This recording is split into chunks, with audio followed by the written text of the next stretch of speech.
Could you run for 4 hours in a row? If the answer is no, don't feel bad. You're one of us. You're one of the 99% of the world's population that can't run a marathon yet.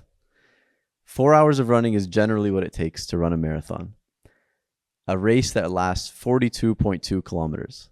Now, my next guest has not only done that, she's done it after having 4 children. That's dedication. My next guest is Asma Zaghloul, a certified life coach and certified running coach, and she's a proud member of London Muslims community. Before she became a stay-at-home mom, she led a fulfilling career in marketing, and she has a passion for positive psychology and optimization. She's now pursuing her master's degree in counseling psychology. Asma, why should we run? Oh, why should we run? You should not do anything. You choose to run. Okay. So, shooting ourselves is not really positive. Okay. Let's go there. People run for many reasons. Mm-hmm. And some of these reasons varies based on people and what they want to achieve from that run, basically their goals. So some would run to, personally, sometimes I consider that meditative. Mm-hmm. I need some break, so I go for a run. Physical, they need just basically to have an exercise segment, so they go for a run. Maybe some people have goals such as running a 5K or 10K or half a marathon or marathon, bucket list goals, so they would run. I think there's many reasons. It depends on the person and what they're looking for. Right. And so why did you start running? Why? Okay. We have time for a story. We do. Yeah. We have a story. Yeah. I have a story for you. So, as many runners, they would tell you, I never saw myself as a runner. Right. I never identified as a runner.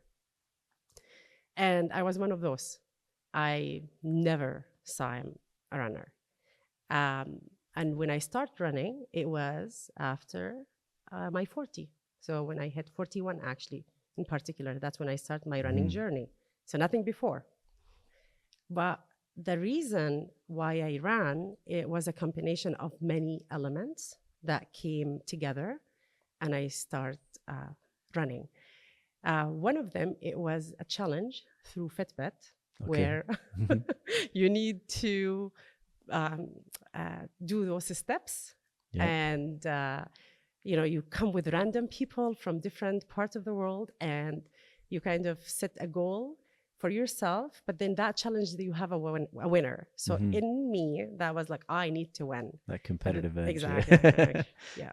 So I started actually walking, but there's that guy, he's like just doing wonderful job. And I'm thinking, like, does he walk all day to accumulate all these steps? Like, he would go really above 22,000 steps a day.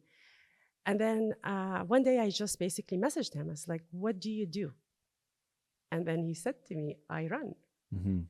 That's how actually he gets those steps in his day.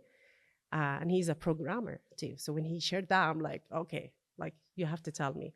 So it was like an aha moment for me. Okay, if I want to accumulate those steps in, so I will actually go for light jog and few segments here and there. That's how I actually started. But there was a problem. I have a health condition. Okay. Which is asthma. Okay. Not ideal for a runner. No. And I just have to say that. So this is a disclaimer. Yeah. Before you run, check with your family doctor if you are okay to go for running or exert yourself in a certain, capacity. So you have to be careful. Though saying that, you are actually your own doctor too. So in a way, you know what you're capable of and what you're not capable of. And you check first. And if they give you the okay, I think it's an opportunity for you to push those limits and maybe those beliefs that, oh, I'm asthmatic, so that means I can't run because I proved it wrong. Right. But when you started, Did you ever imagine that you'd be running a marathon one day? No. Anything close to that? Did you No. have a specific goal you were trying to use, or just steps? So really, it was accumulating those steps at the beginning. Right. But then when those steps moved into light jogging, 1K, and just wondering, can I actually run continuously for 2 kilometers? Oh, it happened. And then it's like, what if I push it for 3 kilometers? And that happened. And again, there was some segments of that run where I walked. At that time, I thought that, oh, here you go. I'm not a runner. I walked. But then again, you can walk and run, and you still can be a runner. Right. We talked about this a little bit before we started Yes. recording. That identity crisis of not thinking that you're a runner. Yeah. Because whether it's you don't run often, or you don't run fast, or you don't run for long distances. So I'll ask you, who is a runner? If you can run for an emergency, Yeah. so you can run, so you're a runner. I simplify it that way because also the running industry sometimes complicate that for us. Like really, it's not the shoes, it's not the clothes, it's not the bases, it's not the races.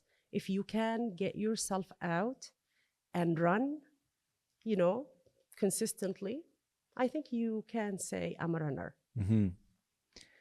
And what is that, having that identity as a runner, or as anything really, finding that identity, what does that change, do you think? Okay, I'll take you a step back because we Okay. started talking about this before. Yeah.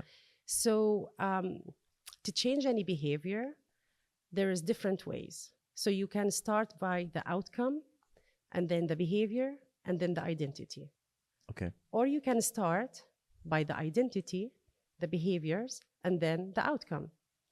So what's the science been proving over and over, when you start with the identity first, it gets to, you would stick more with the behaviors for that identity, and the outcome is actually something is going to happen regardless.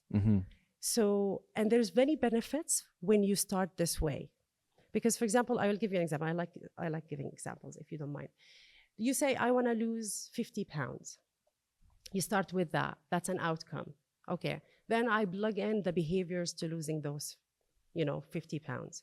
And then those 50 pounds, got achieved, and the outcome is there, and who you are. So versus if you say, I'm a healthy person. My behaviors are based on healthy, measures or norms or, recommendations. And then the outcome is actually that loss of weight, that excess that you didn't need, and you still engaged in the behaviors of choosing the clean food, or for example, in terms of your movement, or in terms of, your exercise that would help you to lose that weight. So you actually tend to stick more with the identity than just the outcome, because you can accumulate those pounds when you, here you go, I achieved that outcome. I don't need any more to eat healthy. I don't need any more to move. Right. I don't need to stay away from all that packaged food, for example. So that's why starting with the identity is highly recommended. And you stay in line. You stay in line of who you are, Right. Engaged in the same behaviors that, that you choose to engage in, because it's based on who you are. And you're fulfilling that yourself. You're fulfilling that prophecy yourself, sort of.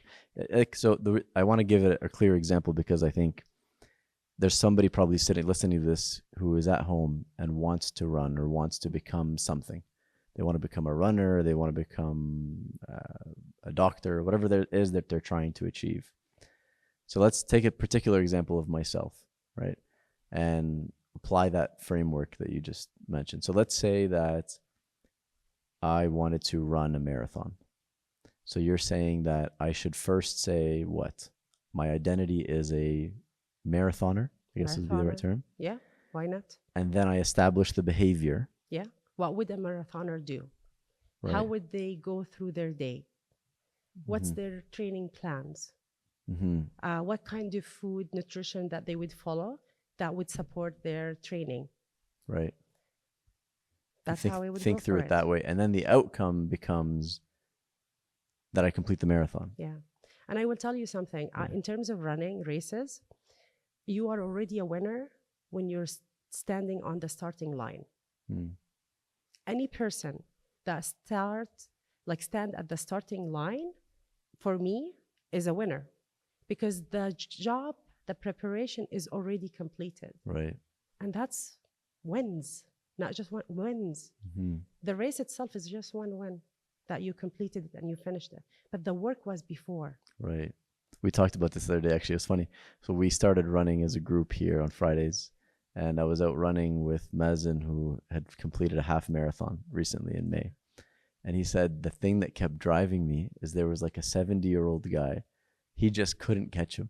He just could not catch him. He was ahead of him. And Mazen's like a pretty healthy young guy. And we were talking about, man, that's like just will and determination for him to be able to do that, to be able to run that fast in the race. And then when we actually sat and thought about it, the will and determination was actually demonstrated in the 70 years leading up to this. True. It wasn't on race day. Race day was just the result of all the work that he had put in before that. That's the actual hard stuff. Yeah, the tip of the mountain. Right. Because we don't see actually what's beneath the surface of Earth. When you see that, you only see the tip of the mountain. That's what we see. But the work, the hard work is down. And always, like, foundations. Like, if you want to know how tall is the building that you wanna, you know how many floors they dig down, and these are the foundations. And that 70 years old guy probably put a lot of foundations over the years. There's a lot of experiences. That again, the same thing is like in terms of running. Running is not really an easy. It's not an easy sport. Right. It's not, and it's also a manifestation of life and life challenges. So when you start any run, probably you feel that. I will tell you, your lungs is burning, your legs is burning, your brain is shouting, is saying, why on earth are you running? Right. There is no tiger behind you. Why would you do that to me? I think it's a good idea to stop. So everything is just screaming at you to stop that run. That's not easy. Right. That's not easy. That takes a lot of willpower actually to command the mind and hush it down. And you say, I'm in charge here, and you're running. So, I always feel that first kilometer for me, so for me, it's always the first and not even the last, probably the second last. Because the last year, like I can see the end.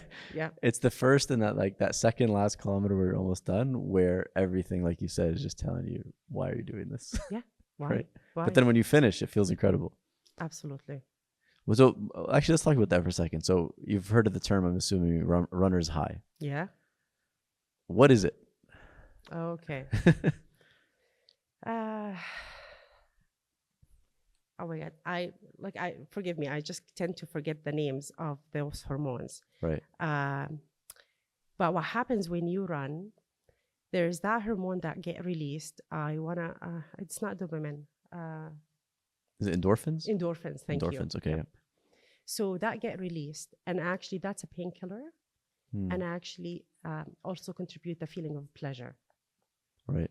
So that get usually released when you exert energy, when you actually exercise hard and you start sweating. So that's runner's high. Now, who goes into if you pass the first kilometer, probably that's when it's going to start kicking in. And that's why you feel great at your second kilometer or third kilometer. You say, oh my God, I'm going to run 8Ks today, not 5K. Yeah. But then towards the 5K, it depends on, again, your aerobic capacity and like how long you've been training. That's where you start saying to yourself, no. This is too much. The brain starts telling you, oh, you need to quit now, or that's a lot. But that's here the mental game. Mm-hmm. So the mental game is to actually calm the mind. Like I have a strategy for myself because that happens to me all the time. It's just you tell your mind, I'm safe. I'm safe. I don't know why you're freaking out. Yes, I am breathing heavy. Yeah. But I actually causing that. Nothing else is running after me. So that's, number one. Number two is like you can tell yourself, no, I think my legs can carry me to finish that distance. We're still functioning. Like I can slow down, by the way. Hey, brain, I can slow down. I can go faster. I can walk. But then I'm choosing to continue that jog or that easy run. And again, about running, a lot of people would say to you, I hate running. Mm-hmm. I've heard that a lot. A lot. I've heard that when I ask people to come to the run club. They're like, why? Yeah, I'll tell you something. I asked a bunch of teenagers, my girls and their friends, is like, why you hate running? Just curiosity. Mm-hmm. So one of them shared with me track and field. She said, I went to it. I ran 1 mile, 1,500 meters, and I was going to die. You could feel like that. She said that to me. She said, I was going to die. And I told her, did you train before? Yeah. She said, no. We did the sprint, and then we did that 1 mile, and that's how I felt. And I'm like, no wonder she said, I hate running. No introduction, no training. No one told her how to run, warming up. There's a lot of prep for you to actually go and run for, like, I want to say half kilometer, not 1,500 meters. That's a lot. So a lot of people get introduced to running, unfortunately, in the wrong way. And that's why they say, I hate running. Mm-hmm. But if they get the opportunity to actually get introduced to any activity with the right way, probably they will love it and fell in love, because it has so much benefits, physically, mentally, emotionally. So why not to tap on that? Yeah. So why don't we spend a little bit of time giving somebody the blueprint? Okay. Right. So the blueprint from not running at all up to running, let's say 3K. Okay. Right? 3 kilometers. So somebody can listen to this and say, I want to run, I just don't know what to do. Okay. My humble opinion, again, this is like my blueprint. Yeah. So again, I would say start with what do you want? What's your dream? Like some people would say, I just want to run 1K. I want to see and I want to feel that I'm able and capable to running continuously 1 kilometer. You start with their goal. And if that's their goal, I would say, how often do you walk? Okay. We don't go from not even walking to running. Like, you want to plug in some actually time on your feet, like, and accumulate those abilities, like, to spend, for example, 30 minutes, 40 minutes on the road. Of course, I'm talking if you run 5K, that's where, like, you're around 30 to 40 minutes. But for 1K, probably 10 minutes. Right. As a beginner, maybe 10 minutes, 13 minutes, between 10 to 13 minutes. And again, you need to just be first walking and then jogging. And what do I mean by jogging? Jogging is a very light, very, very light running, easy running. They call it easy running. So how do you define easy running? Now, easy running, that's how I test it. To be able to have a full sentences, speaking, having a conversation with someone without feeling the urge to grasp an air. That's an easy running.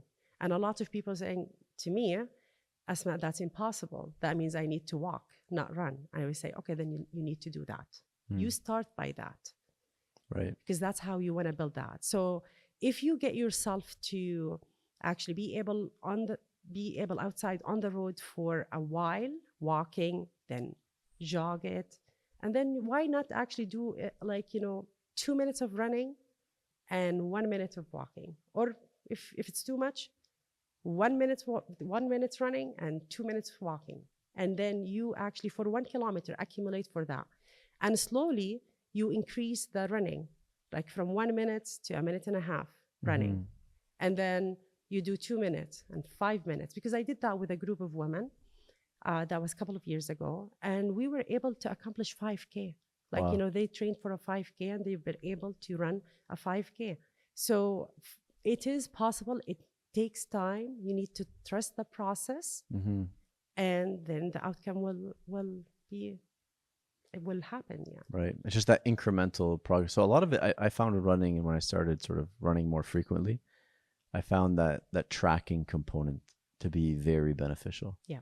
I mean, you just talked about it a little bit just in terms of like 2 minutes and 1 minute. You need some way to be able to track that. And for you to enjoy it, I find you need to have almost these mini goals every time you go out for a run. Yes. So you have your overall objective, but then you also have, okay, today's goal is I want to run this amount of distance in this amount of time, or I want to run this distance with this heart rate, right? But staying below this heart rate, or whatever the case may be.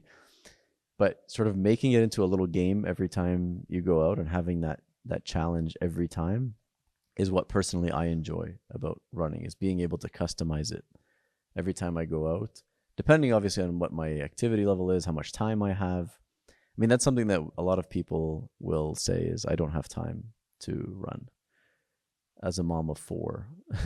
Yeah. Do you accept that? So anyone would tell me I don't have time is telling me it's not important enough. Right. That's it. And that's for anything, right? That's for anything, honestly. Yeah. Like, you know, that's not an excuse, because if it's important for you, you will find time for it. But it's fine. Like, there's no judgment there whatsoever. It's fine. Maybe that's just not the time for it. Or there is actually, sometimes people need to reach a certain level of desperation to say, you know what, that's the time. I'm going to put time in it. So it is busy. It's busy to be a mom of 4, but there's benefit of, like, I found benefits of running. So roughly when I start running, that was around COVID. So in our house, like my family is 6 members. My parents came from overseas with my 2 brothers. So added another 4 members. So we were 10. Okay. And I'm running the show. Yep. Okay. And honestly, I'm blessed. Like, I feel like, alhamdulillah, that was such a blessing, and like a blessed opportunity that I got to be with my family. But at the same time, it was a lot on my plate. Right. So I actually double tap down, call it whatever you want to call it. I said, this is important and need to happen, my running. Because the more I actually took some time for myself to do something I enjoy, the more I was able to come back to my family and give more. Right. So it filled my cup. I want to stress that. I want to stress that point. I want to go deeper on this one, because this is something that a lot of, especially moms, deal with, is the guilt of taking time for yourself, especially when you have children or somebody else that depends on you. So can you talk a little bit about that in some more detail? Yeah. So the guilt will always be there. I'm not going to say it's going to go away. But the way that I encourage a lot of moms to reframe it, when you want to give, don't, like, okay, there's a says for you, they give, when you want to give from a full cup. I want to say give from overflowing cup. Because that full cup is yours. Overflowing can go to your family and people around you. But when you are actually giving from not so full, not so optimal, what you're giving is not full and it's not optimal, because it's very hard to give what you don't have. Right. So when you take some time to nurture yourself spiritually, physically, emotionally, all of that is actually going to go to your family. It's going to go to your spouse. It's going to go to your children, to your parents, even for your community. Because it's you actually, you're honoring your body. You're honoring your soul. You're honoring all of that like those needs, and you're at the same time recognize it, and there's that compassion towards yourself, because that's a very difficult time for moms, because lack of sleep, changes in hormones, new skills is being developed as a mom, some even skills that no one would train you. It's in it. It's something that comes with motherhood, Mm-hmm. and that's all actually a lot on the moms, and it's overwhelming. So recognize that beautiful season. It's a season. That beautiful season. Let me actually be prepared for it and take care of myself in that season. Mm-hmm. And eventually, you're going to move to another season, and again, you're going to be faced with new challenges. But then again, because you did it before, I know that it was not easy, Mm-hmm. but then I found ways to actually carry myself through that season. Probably I can do it again. So Right. it builds your confidence. Absolutely. And like as I'm thinking about it too, like you need the support. Like the rest of the family, I mean, sometimes obviously we'll start with the husbands or the dads in this case, is you have to make the time for your wife to make time for herself. You have to be there and be active and engaged so that your wife has that time to spend, and vice versa, obviously. But obviously, a lot of times it tends to fall on the wife and the mom to take care of a lot of things. So So it's both. yeah, I just want to say something too Mm-hmm. here. Definitely, if the husband comes in and give that wife that time, awesome, great. But at the same time, I always encourage to think that I am resourceful. Mm. I'm a person who can actually figure it out, because everything is figure outable. I like this term. I can't remember who's the author, but I like this term because it's, let's say my husband is not around. Let's say I'm a single mom. Let's say, there's no support. I migrated by myself. I'm a refugee. Mm-hmm. Came with 4 or 5 kids. Those scenarios do exist in our community. Right. And what do? Do I fall victim? Do I keep myself in that cage that, this is where I am, nothing to do about it? Or I can take a step back and say, okay, this is the situation. Objectively, I'm outside. What can I do about it? Can I actually call a friend?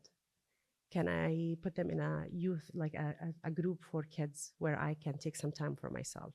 Mm-hmm. Can I tap for some resources in the community, such as the mosque or, any youth centers when they have those, groups? Can I hire someone to Right. take some time for myself? So I feel like it's, yes, amazing if, the spouse give that support, but it's on me also to find ways. Right. Yeah, I love that. Honestly, and I mean that that is what is required a lot of times, I think, to run. And we were talking about that parallel between running and life, Yeah. and sort of that's I think a lot of very driven and successful people run. I've noticed this, and I think the parallel between the two is just that ability to overcome challenges. And it's almost like a little simulation of life every time you go out. It's like I'm starting off, this is very difficult, and then I'm feeling really good, and then I have another challenge that comes, and I have to overcome it, and I have to figure it out. And the parallels between the two, and whatever it is that people do, right? Like people do all kinds of recreational activities, but it's sort of finding something to get those wins, like you said, and build up that confidence that you can then take and apply to other aspects of your life. Yeah. So one of the hardest moment is actually in running is to put your shoes on. Mm. Yep. That's one of the hardest, uh, at least for me. Like because it's maybe it's the cue for the behavior, and I know what's coming up. Mm-hmm. So it's very hard. But the moment that I personally put my shoes on, I know that I'm just leaving the house. Right. So that's the challenge. Like for me, so again in life, you want to draw the parallel. Like, you need to know what's the cue for the coming behavior so you can start, so Mm-hmm. things can roll. But if you sit down and say, oh, I want to go for a run, I'd like to go for a run. Oh, it would be nice if I go for a run. I don't know, maybe in an hour. Oh, it's noon, it's too hot now. Oh, okay, in the evening before. Oh, okay, I'm too tired, it's been a long day. But then that, again, you keep just postponing, procrastinating, okay? Mm-hmm. And then, okay, the day is done, running did not happen. And I think it applies to a lot of other behaviors that you would want to do or accomplish in your day, that all you need to take that first step. And that's the hardest. And the group that I exercise with, like we have a group of women that we exercise together. And I always tell them, you know, while we're working out, at the hardest, there's some kind of a cardio workout that we do. I always tell them, like, you already did the hardest part of this segment. Mm-hmm. Is actually you left home and you're here. Yeah, you showed up. You showed up. Right. No, I love that. And I mean, you like thinking about positive psychology and that kind of thing as well. I think there is a demoralizing fact as well about what you described of continuing to postpone and continuing to delay. And every time you don't do what you say you were going to do, it knocks your confidence down, I think, a little bit. But every time you do it, it bumps your confidence up. And so it almost becomes this loop that continues to fulfill itself because you're continuing to push yourself down. But if you get that little win, if you put your shoes on, then that's a win that you can build up on the next one, right? Exactly. And the same thing, right? So it's the ABC, right? So ABC is you have an anchor behavior or an event, and then you have the behavior, and then you have the celebration, the C. Mm. Because, the moment that you leave the house, that's it. I committed, I succeeded. That's Right. a success Mm-hmm. by itself and need to be celebrated. We don't really get to celebrate a lot. Though, if you notice, little kids, the moment that they accomplish anything, Mm-hmm. they say, yeah, Yeah. they raise their hand. Or I did it. They run around, which is so beautiful. It tells you how our brain functions. Because when you're happy about that behavior, Mm-hmm. you would want to do it again. Right. And that's why I always say, finish your run like wanting to run again. Mm. I don't like empty the tank. Right. That term, I think it's a horrible term, because when you say to someone, empty your tank, that means at the end of that exercise or that run, that's it, they're depleted. That's it. Mm. So the brain will hate that state. It won't like it. But if you just to finish the run just before you feel that, complete exhausting, so your brain's saying, oh, that was not bad, I can run again. Mm-hmm. Yeah, that's a great point. I want to talk a little bit about raising healthy children and healthy families. And it's something I've been thinking about a lot in terms of how children adapt to their environment, and what they see is what they'll do. And that applies to basically everything in life. And so exercise is one of those things. Living a healthy life is one of those things. And I was talking to somebody about it this morning, actually at soccer, where we ran into each other. Yes. And we were saying that we have to figure out ways to get families exercising, whether it's exercising together, or it doesn't have to be exercise, but just out and moving together and out and doing something fun together in an active way. Have you been able to do that? Or do you have any tips for anyone who wants to do that? So you can control it to certain age. Okay. I just want to, like, as a seasoned mom now, you can control it to a certain age. And after that, it's their choice. Right.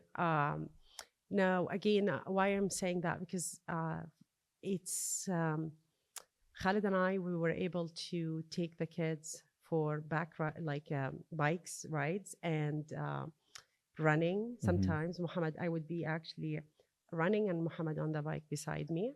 That was really amazing time together. Or walks.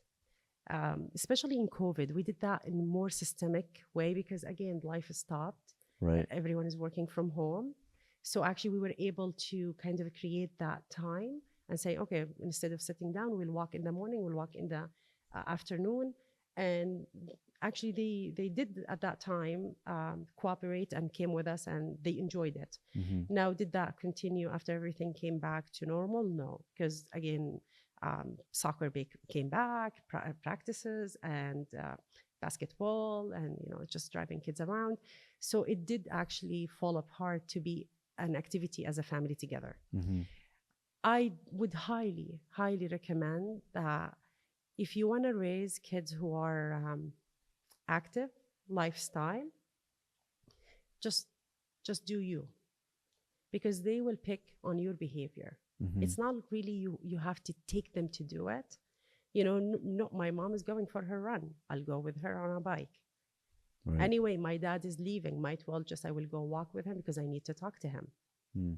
Like, again, this has happened with Khalid and our daughters, where they would leave the house and that's where the talking happens while they're walking. So there's amazing quality time. But then you stick with your routine and they will jump on it. Now, to try to actually force it. Yeah. Yeah. I saw something really nice actually online yesterday. It was a dad, and he was talking about this exact thing, about getting his kids active. And he was saying that I always invite my kids to join me, but I don't force them to. Yeah. Right. And so when you view it as an invitation, and say, hey, I'd really love it if you came with me and we can have a good time and chat. But if you don't want to, that's totally fine as well.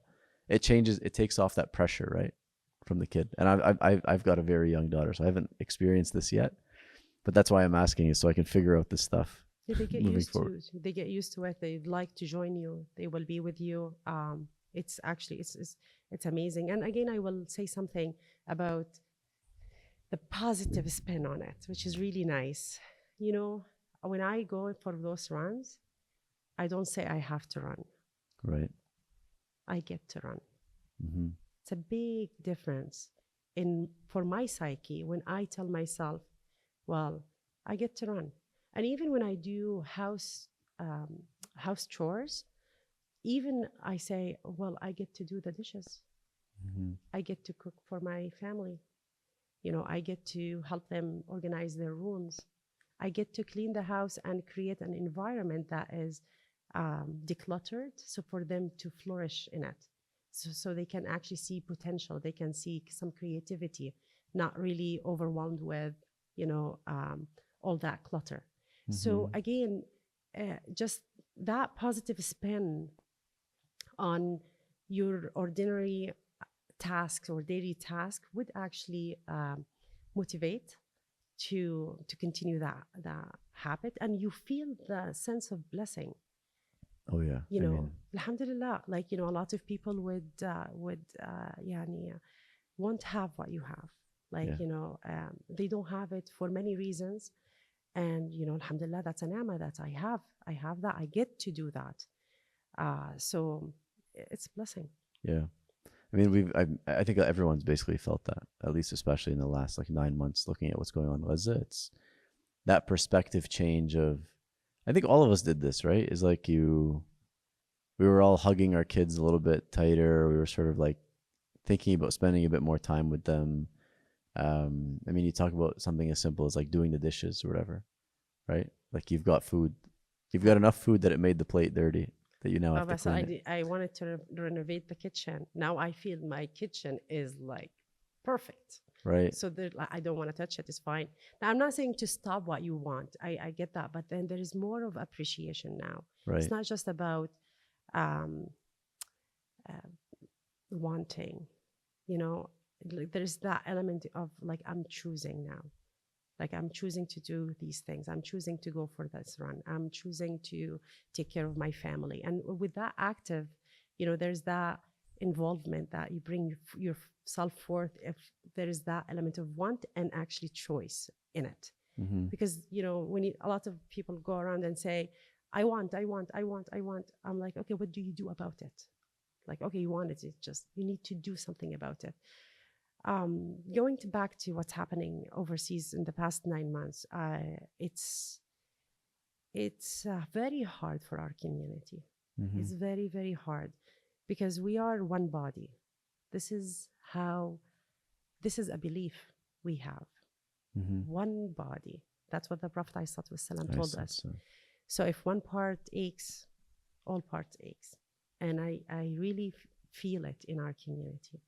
And I'm very, very happy that even, for example, on Instagram, when I'm following certain people, that I noticed that actually they changed the way they present their content, thinking about our brothers and sisters in Gaza. I have a great appreciation for that, because life cannot run the same when one part of the body is aching. Your body would adjust, it still will function, but there's fever, there's tiredness, there's lack of sleep that happens, right. That would actually afflict the whole body. So, and again, in terms of running, I feel like a lot of time I want to motivate my fellow sisters, like to come for the exercise group or to go for runs, but I don't find that's the time. That does not mean I'm not doing it. Like, this is why that's very important to also to know. I can still go for that run. Right. I can still personally go for that. I can still take care of my body, because at some point, I want to give back. I want to be strong to be able to actually bring forth some benefit for whoever needs that benefit. So that's all about the intention, right? yes. Why you go out and exercise the way that you do, or why you do anything, right? I mean, we've talked about it a bunch of times on this podcast, but I mean, getting out and running, like you said, it's an investment in yourself in the future to be able to do something. Yeah. Right? It might give you that energy. It might give you that half an hour of mental clarity that you need to go back and put into your kids or into your community, wherever the case may be. I mean, I talked about it with, Randa, right? Like we talked in the very first episode of this podcast. Yes. About how first few months, for me personally, it was like debilitating. I had no motivation at all to go to the gym. I was someone who went actively. I was going all the time, and I think I ended up taking maybe like 2 months off. Yeah. From exercising. I just physically couldn't do it. Couldn't get myself motivated enough to even go. And that took a toll on the rest of my life, right? And maybe had I been able to go, I would have had a little bit more energy than I had at the time. Obviously, like we talked about it, right? There's seasons of life, right? And sometimes you have to go into that mode of like desperation to be able to bounce back. Yeah. But to the extent that we can control it, the more you take care of your body in that sense, the more you'll be able to give to whatever else that needs your attention at the time. Absolutely. And I'll tell you something. I'm coming from the counseling lens. Well, some people would say, "Oh, don't watch." Yeah. If you can, don't watch. I disagree. Yeah. I disagree, and I will tell you, there is a different. Like, I disagree with that. Again, it's your choice, but I personally, for myself, disagree, because we are living a live genocide. We are living it right now, and actually, to say no, I can't. I don't want to get engaged in this. Then you are not actively taking some steps to change. Now, there is a way you can still contribute and can know what's happening. Like, for example, sometimes maybe you can watch one clip and you're done. That's it.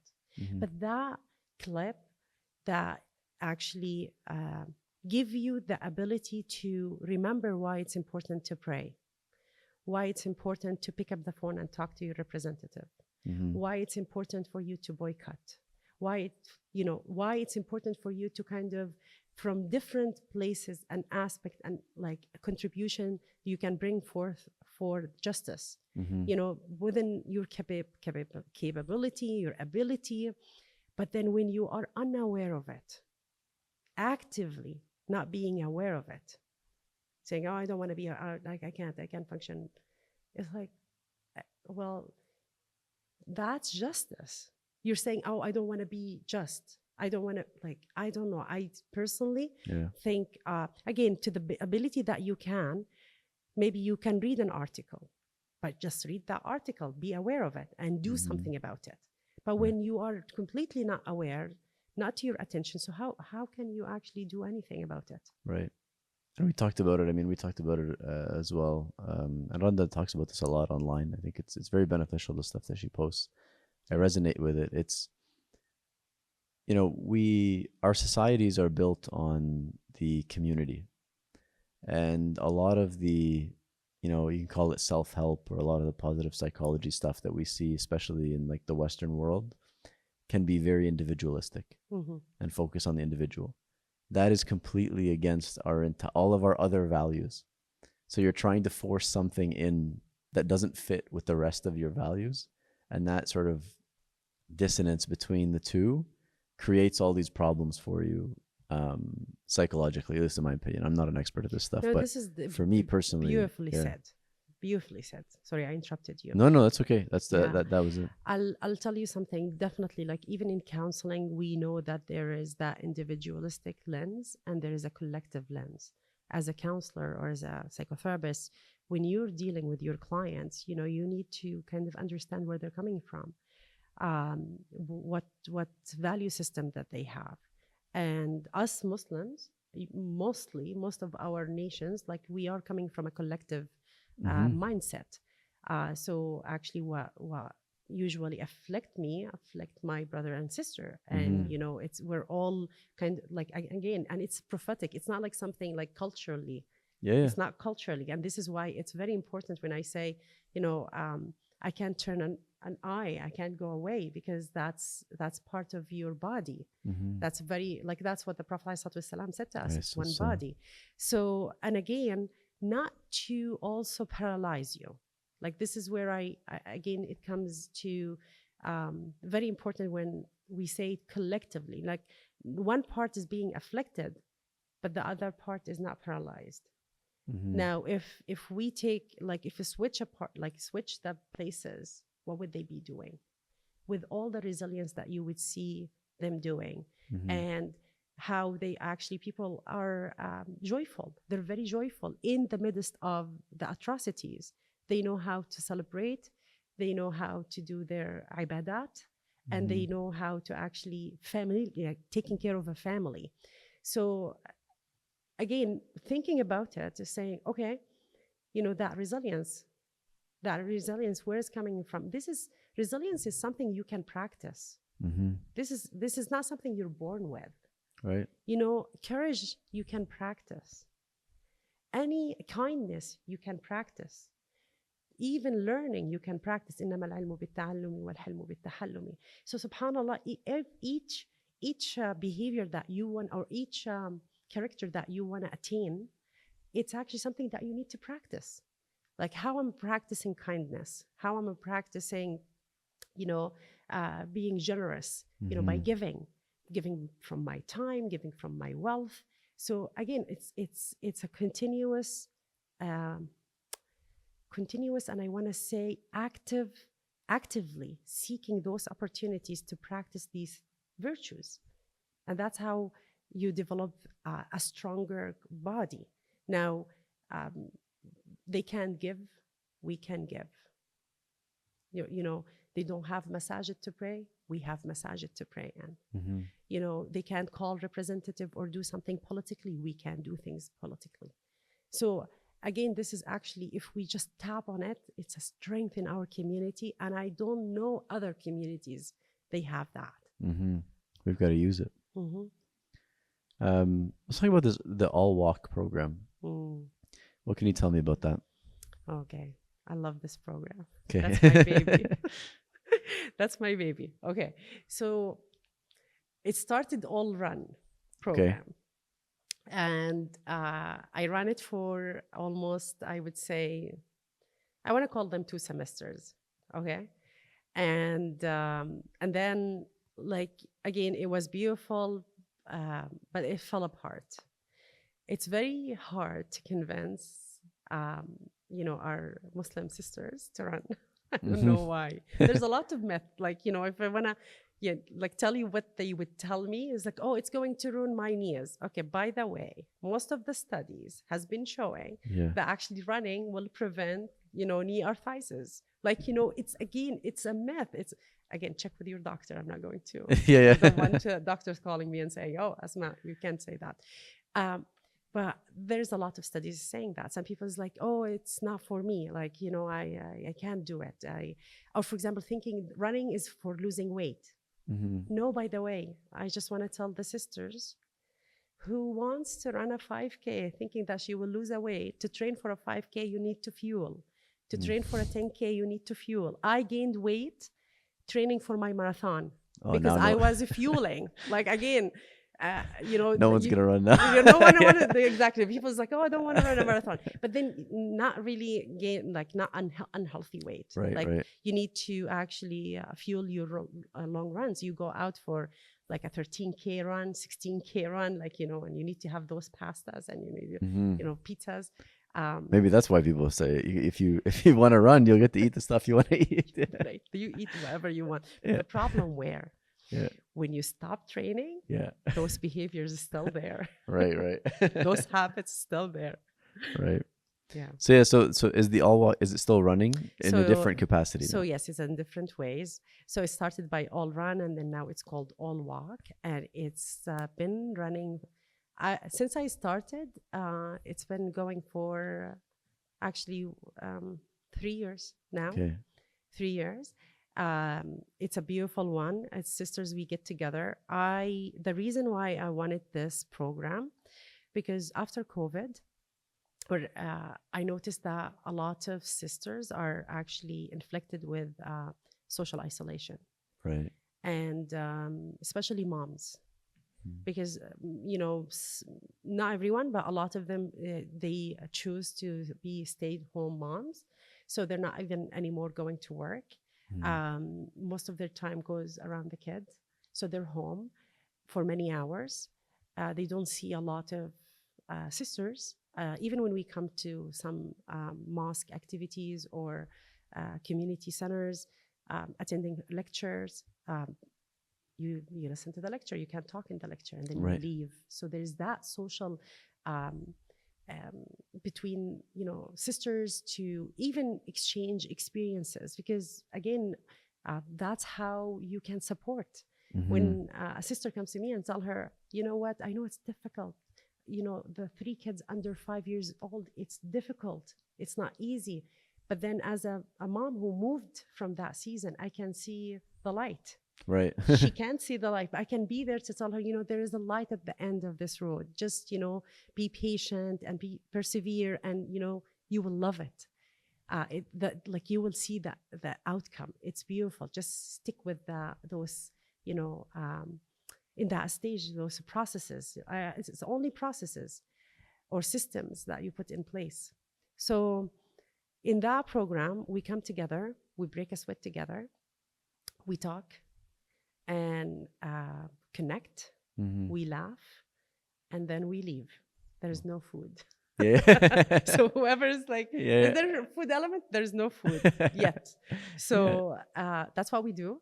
Okay. It's 3 times a week. So it's been beautiful, alhamdulillah. Yeah, that sounds amazing. Alhamdulillah. I mean, that for the guys, we started the Friday runs.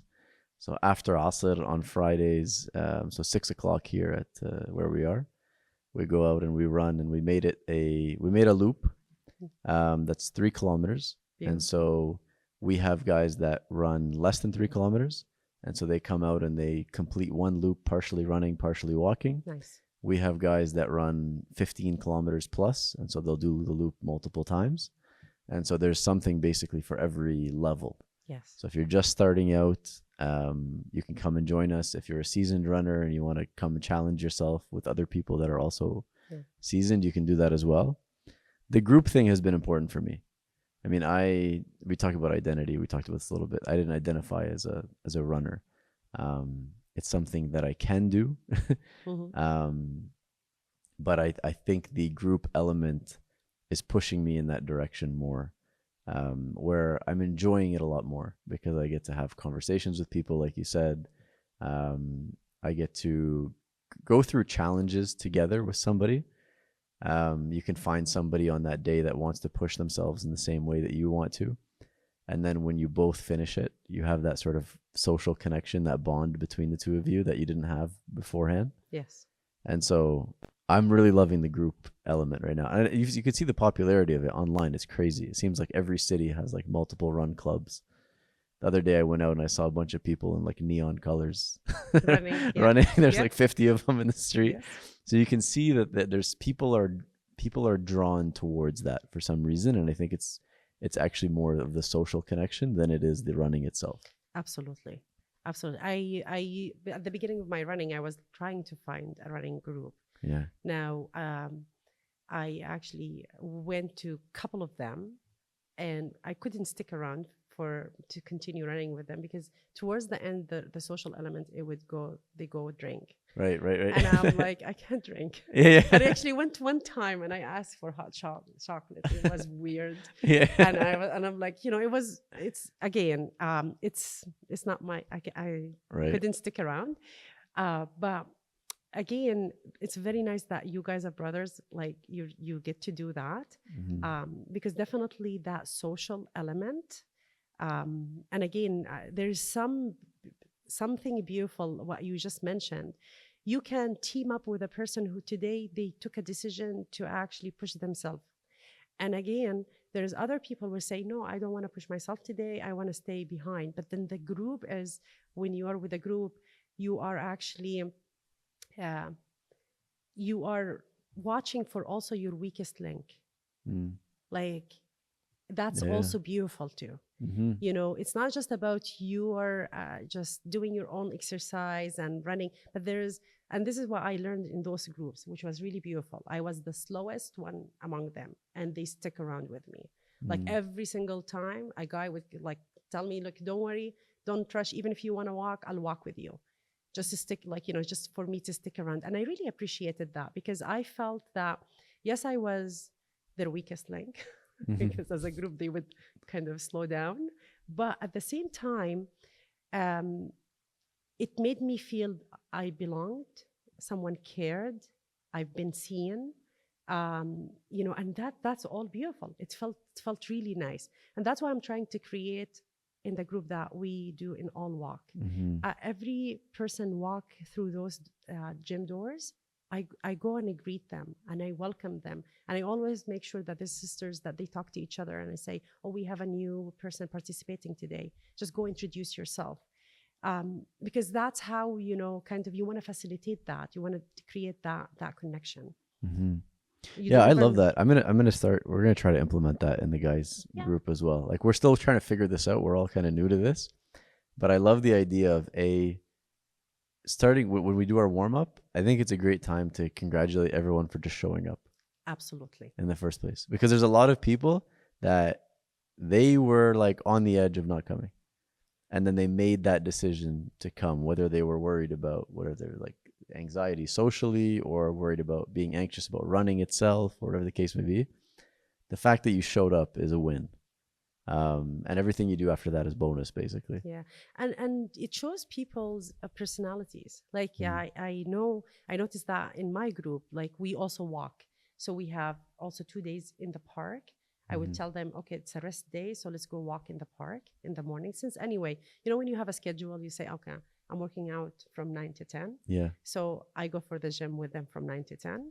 And then, okay, I'll walk in the outside in the park on Tuesdays and Thursdays. Come join me from 9 to 10. Right. I'm doing it anyway. And you see certain elements of personalities like beautifully shows up. Like some stuff I don't have it. Like, some style and caring and or humor. Like, that would, people come, for example, because of that sister and her sense of humor and how she lighten up the atmosphere. So it's not just actually one man show. Right. So you see everyone bring their beautiful attribution and contribution to the group. So that group is just so beautifully colorful. I would put it that way. Yeah, I know. I love that. I want to ask you selfishly now about my own situation. So I'm at the point now where I could run about, I think if I push myself, I could run about 10 kilometers. I want to get to first the half marathon stage. The guys are pushing me to sign up in October. They're running a marathon in October. I'm like, I don't know if I'm ready for a marathon. I'm ready Okay. to sign up. I'm considering signing up for the half in October in Toronto. What's your advice for me to get there?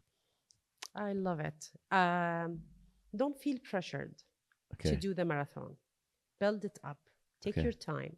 People takes years to run the marathon. I made a mistake by running quickly my marathon. Like I actually rushed myself to run a marathon too quick. That's how it felt. Um, that's number one. Number two, I think. Okay, sorry. I want to take it a step back. Sure. Running is not just about, especially long distances. It's not just about running. So there's drills.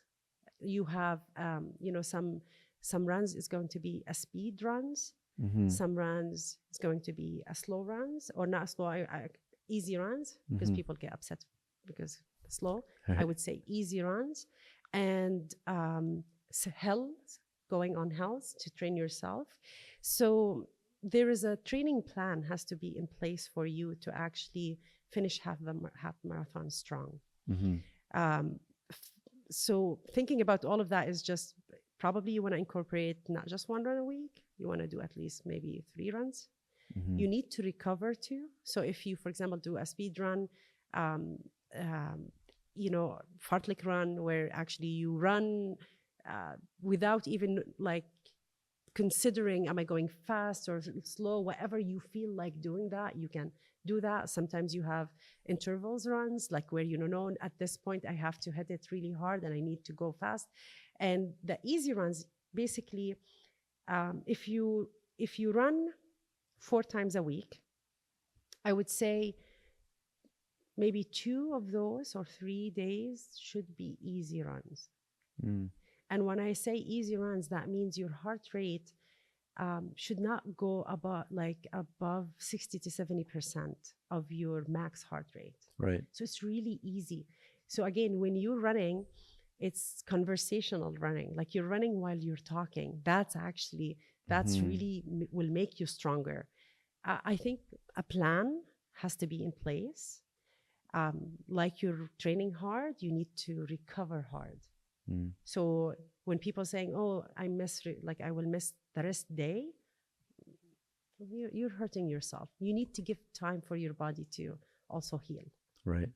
Right. So again, maybe we can sit together and I will walk you Yeah. through Yeah. it. But No, that's good. That's good. that what comes to my mind. I'm thinking for somebody listening to this, did you find any kind of like um, apps or something helpful when you got started in terms of coming up with that plan? Or like you're a run coach.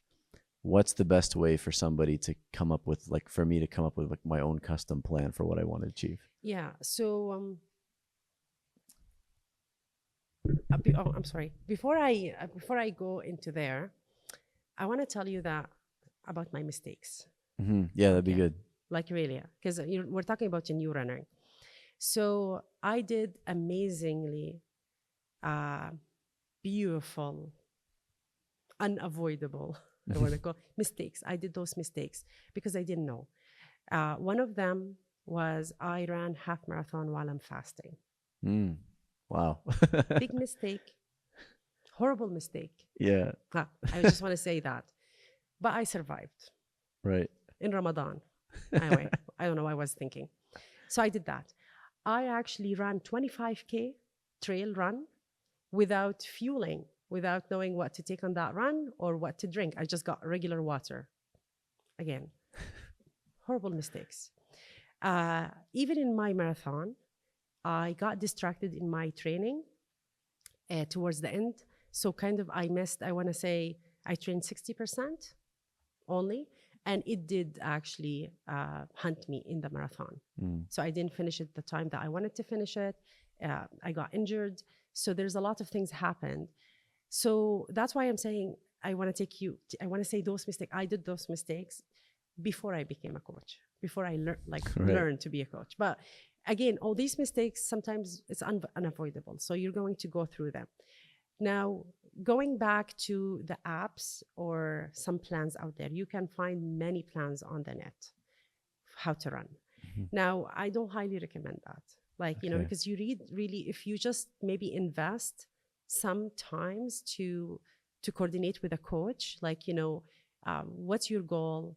Um, how many hours you want to finish that half marathon? An hour and a half, 2, 3, whatever you decide. So maybe this where you can work out a plan, Mm-hmm. but also I don't want to complicate it. You can still go for those run and you can run out there, but watch for big mistakes, like those big mistakes: not fueling well on your runs, not drinking water, all the electrolytes, like all of that would really deplete you in those runs and Mm-hmm. will make your body, it will shock your body. Right.